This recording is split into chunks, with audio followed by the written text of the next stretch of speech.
आपका प्रदेश का पैसा बाहर जा रहा है, क्या ये पलायन नहीं है?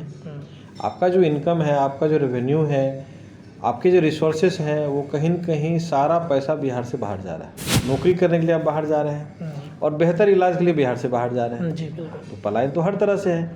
हमारे यहाँ अच्छा इंस्टीट्यूट होता, अच्छी व्यवस्था होती, बच्चे बाहर नहीं जाते। बच्चे बाहर कौन चाहता अपने बच्चों को अपने से दूर करने के लिए? कोई नहीं चाहता। लेकिन आप संख्या बल की बात करें तो संख्या सबसे ज़्यादा वहाँ बिहार के बच्चे हैं। पनोरमा ग्रुप, जो सोचता है वो करता है।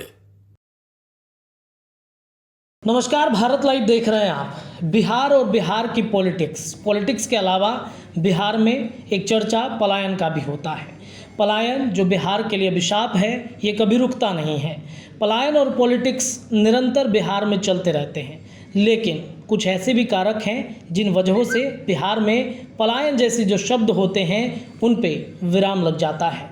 उन्हीं में से एक हैं पनोरमा ग्रुप के सीएमडी संजीव मिश्रा सर। लगातार हम इनसे जुड़ते हैं, चर्चाएं करते हैं।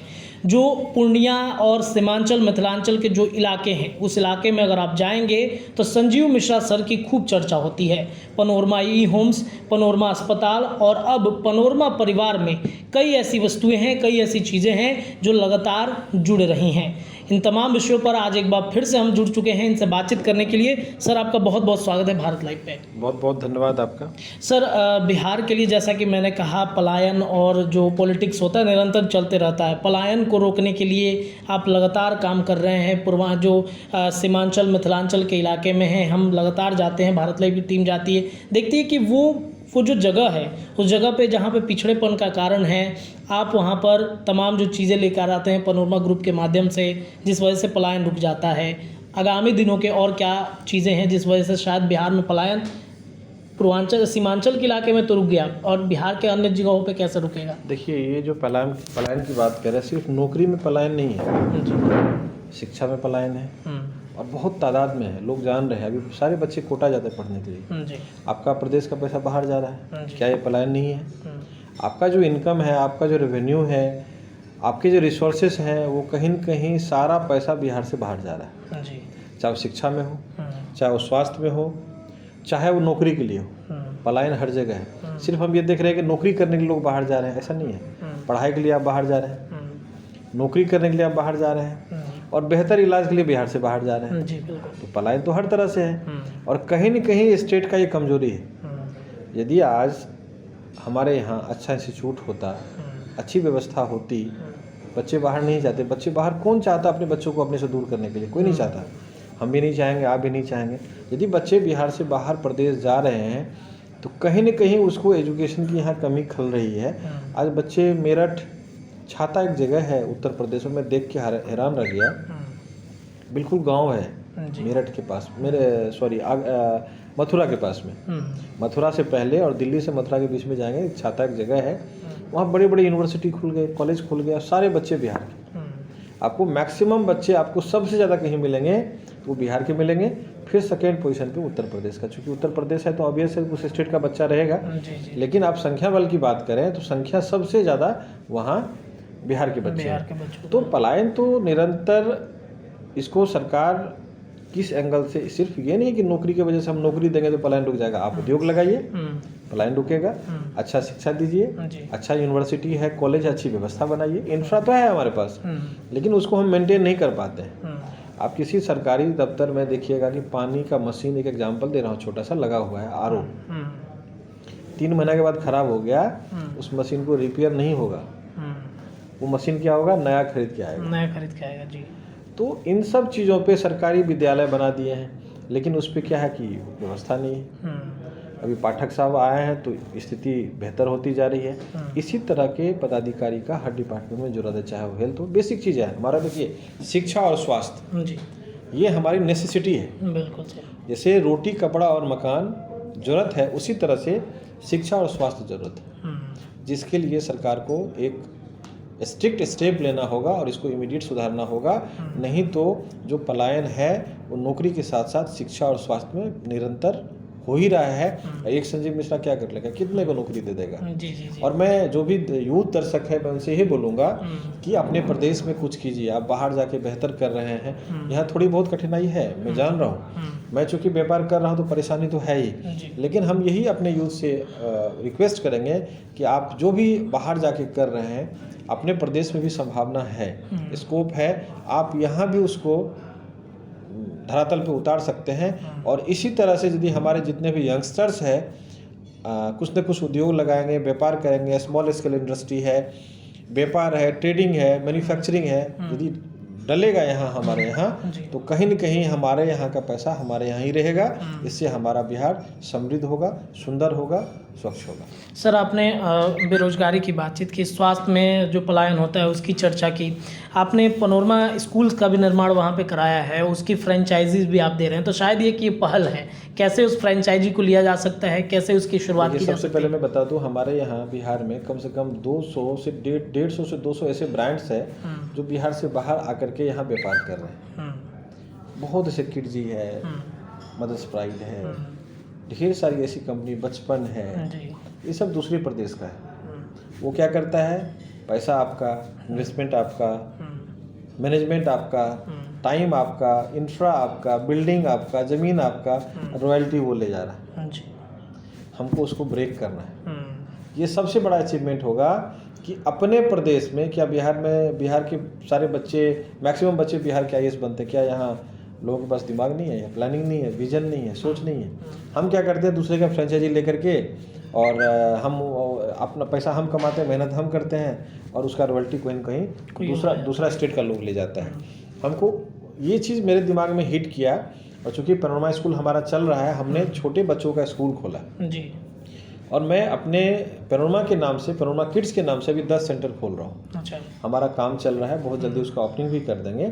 और छोटे से इंफ्रा में जिसके पास मान लीजिए 4 लाख, 5 लाख, 6 लाख रुपया है और स्कूल खोलना चाह रहे हैं, हम ऐसे यूथ को तलाश रहे हैं कि आप एंटरप्रेन्योर बनिए, अपना स्टार्टअप कीजिए, छोटा सा पैसा लगाइए और हर साल आपको एक कमरा बढ़वा देंगे, एक रूम बढ़ जाएगा, एक क्लास बढ़ जाएगा और आने वाले 7 से 8 साल में एक आपका अच्छा स्कूल बन जाएगा और इसमें लोगों को रोजगार भी मिलेगा और अच्छी शिक्षा का व्यवस्था भी हम लोग देंगे उसमें। और इसी तरह से हम पलायन को रोक पाएंगे। सिर्फ एक आदमी की चाह लेने से या सरकार के चाह लेने से कुछ नहीं होगा। हम हर व्यक्ति को सोचना होगा और हर सेक्टर में पलायन को रोकना होगा, जिसमें एक बहुत बड़ा मुद्दा है आपका शिक्षा का। शिक्षा में बहुत तादाद में पलायन हो रहा है, उसको हम लोग को इमीडिएट ब्रेक लगाना होगा। जी बिल्कुल सर, ये जैसे कि आपने बताया कि मेडिकल और तमाम जो चीज़ें हैं, जिस चीज़ की तैयारी करने के लिए बच्चे कोटा पता नहीं कौन कौन से राज्य में जाते हैं, पनोरमा ग्रुप क्या वो भी पहल करेगा उन बच्चों को रोकने के लिए बिहार में? मैंने स्कूल खोला है, इसके साथ साथ हम प्ले का आपको बताया कि पनोरमा किड्स के नाम से हम लोग जगह जगह, पहले तो हम लोग कोशिश सीमांचल मिथिलांचल में करेंगे, अब फिर धीरे धीरे हम बिहार में हर ब्लॉक में, हर छोटे से छोटे जगह में हम पनोरमा किड्स का विस्तार करेंगे।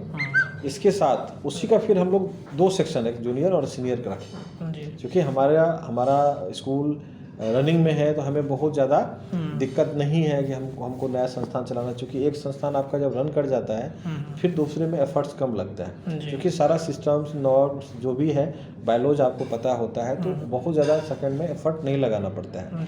जैसे एक प्रोजेक्ट करने के बाद लोगों का कॉन्फिडेंस बढ़ जाता है ना, उसी तरह से स्कूल में यदि एक स्कूल आप रन कर लिए हैं तो सेकेंड स्कूल में आपको रन करने में बहुत कठिनाई नहीं होगी, जिसके लिए हमने पनोरमा किड्स का विस्तार किया है, कर रहे हैं।